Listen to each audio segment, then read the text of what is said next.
Hello everyone, आज आपण केले आहेत व्हेज मोमोज. चला तर मग बघूया रेसिपी. सर्वात आधी भाज्या चॉपिंग करून घेणार आहोत. भाज्यांमध्ये मी शिमला मिरची, गाजर, पत्तागोबी आणि थोडा फ्लॉवर घेतला आहे आणि कांदा चिरून घ्यायचा.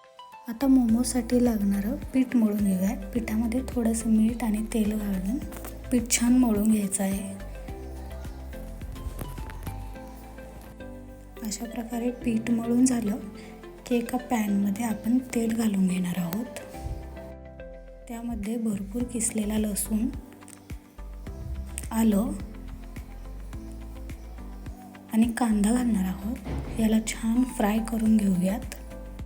कांदा फ्राय झाला की त्यामध्ये चॉपिंग केलेल्या भाज्या घालायच्या आहेत.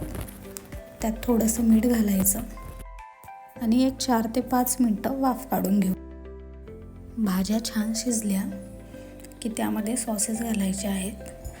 सोया सॉस, शेजवान चटणी, ब्लॅक पेपर आणि मिक्स करून घेऊयात. थोडी कोथिंबीर घालायची आणि हे सारण आता थंड करून घेऊयात.